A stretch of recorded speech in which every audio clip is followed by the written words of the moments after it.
and I'm gonna try to, in a few minutes, make a kind of, I will try to synthesize a phenomenological point of view of the sprawl. Okay?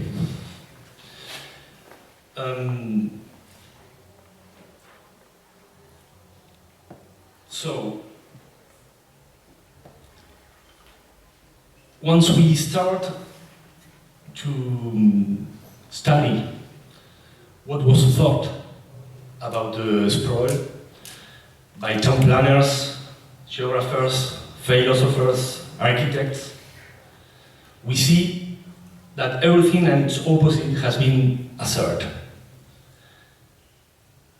The reading that the experts make of the suburban phenomenon, but also of the city and urbanity, is multiple and multiform. And I can say that most of the time these affirmations are contradictory between them. Faced with this observation, architects must take concrete decisions that will allow them to continue their exploration. Each time, behind these decisions, what is at stake is the singularity of a type of sensitivity, an understanding, I would say a tone, a thought. It is in this sense that we must work in a first moment towards the attempt to interpret the sprawl as a way of thought in general, architectural and urbanistic thought in particular, are in any case productive. The sprawl, I think we can say that is more a verbal term. We can say, even if it's not English, to sprawl. Interpretation or thought are never a pure objective observation. They are productive and they participate in the thing to be interpreted. This occurs in an exemplary way in our specific case, the sprawl. The implementation of it, in all its variants, depends on the way we think it. The peculiar way of sprawl is already an interpretation, a thought, even a mix of them, a mix of thoughts, a type of sensibility. In this sense, we can say our proposal of how sprawl is envisioned should open concrete possibilities. In other words, thinking sprawl is already a way of sprawl. Grammatically, we will say that we can go from sprawl designer as noun to a sprawl understood as verb.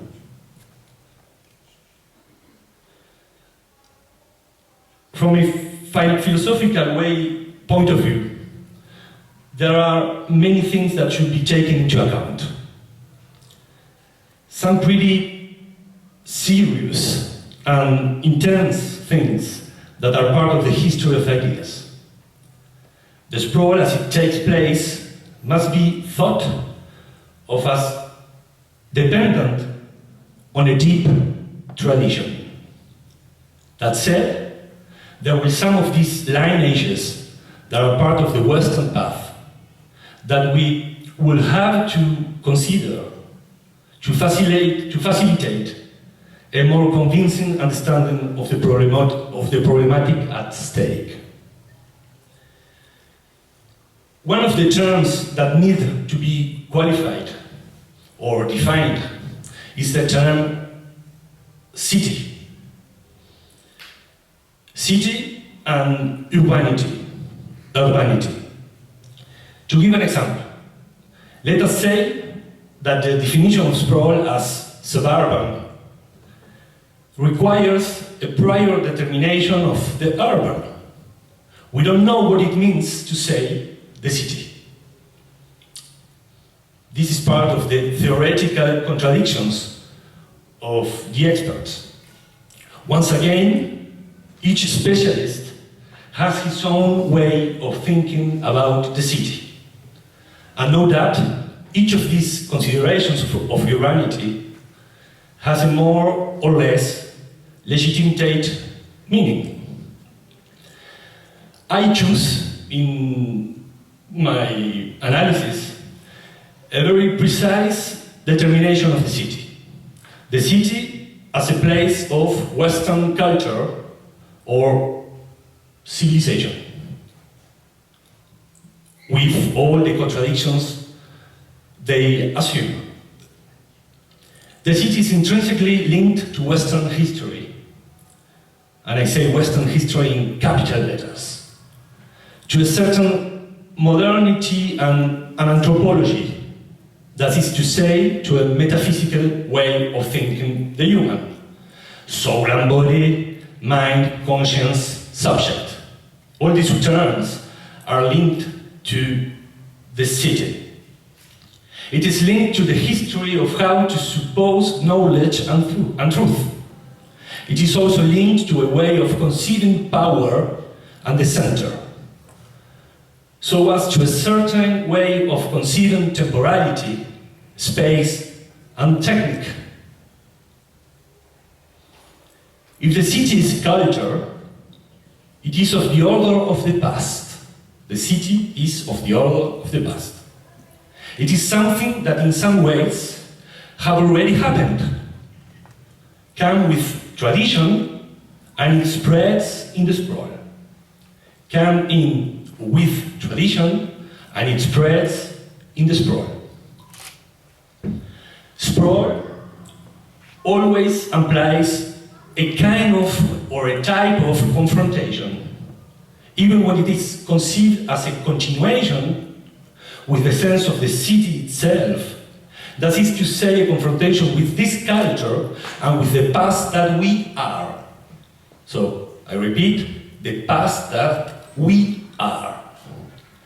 The sprawl, therefore, necessarily brings out the different meanings of the word overtaken, passing, exceeding. What are the different ways in which sprawl unfolds, that is, exceeds its origin, culture, city? To answer this problem, I choose to draw an analogy with the question of the meaning of the prefix post in the term postmodernity. In any case, the sprawl as a way is considered as a widening, a spreading. Other meanings are, we can find a lot of other meanings, but it's important to underline widening, spreading. We propose the term post-urban to think the suburban. Post-urban to think the suburban. I think that three major forms of overcoming of post-urban can explain this term, post-urban. Three major forms. Number one, more city, more modernity. First possibility. The city as a paradigm of modernity and Western tradition is an unfinished project. It's an unfinished project. And it's a question of pursuing it. To suppose the end of the city as we know it, or the end of the modernity that it supposes, is a symptom of illness and decadence. In this perspective, the city and all its paradigms without the cultural weight that it assumes, is not finished or dead. Far from that. We must try to return to the meta-narrative of the past in the illusion of being able to always recover history and thus continue the illustrated emancipation project. Sprawl is a continuation of the meaning of progress. The suburban should not be understood as post-urban, but merely as a continuation of the urban. More urban. A repetition of the urban as we already know it. Paraphrasing the phrase, science will make us happy, we can say from this perspective, sprawl will make us happy. Number 2, second possibility. A break, a new start. And I'm finishing, don't worry. The meaning of post in post-urban, as well as in the term of post-modern, has the meaning of a radical break. The city as a paradigm of Western culture, and all it supposes, is death.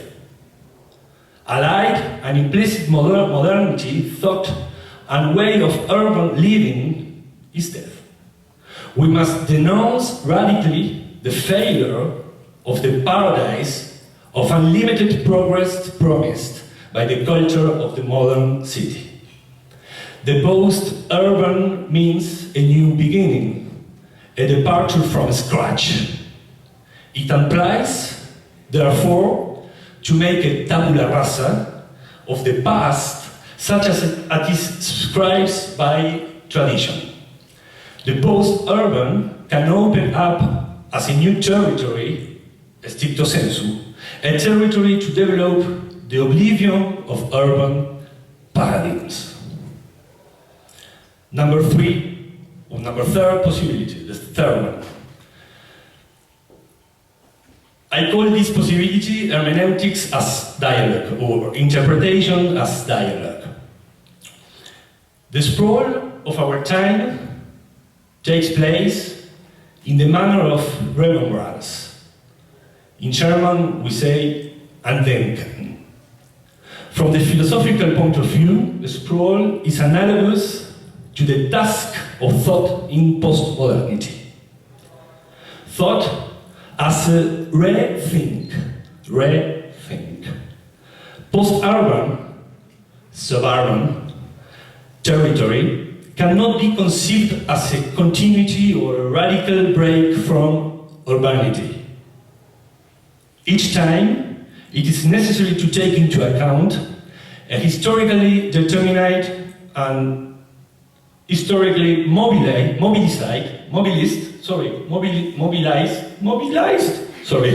context.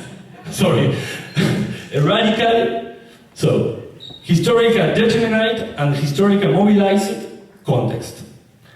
The very object of the sprawl, but also the way it spreads, its typology, its location, is transformed and clarified through competing voices. The same voices that repeat and reactualize the sprawl by dislocating it at the moment of transmission. The interpretation must be understood as a dialogue. That is, to concretely discuss the contents of the tradition. If the sprawl supposes the deployment of another territory, a kind of a third territory, neither urban nor rural, it will not be able to neglect the monuments of the past. This is an Italian philosopher that he talks about monuments of the past. The tradition from the birth of the West to modernity times deserves to be revisited, reinterpreted. Moreover, something like the possibility of absolute amnesia of our cultural anchorage will be unthinkable. The hermeneutic, or the interpretation, of the sprawl proposes proposes itself as having the concern to open up to the monuments of the past with piety for the world that the city projects, and we don't want to repeat. To finish, I choose personally, but all these options are possible. I choose the third option as the most favorable for human being conceived as existent. Nevertheless, we will need to be able to analyze the other two possibilities of sprawl.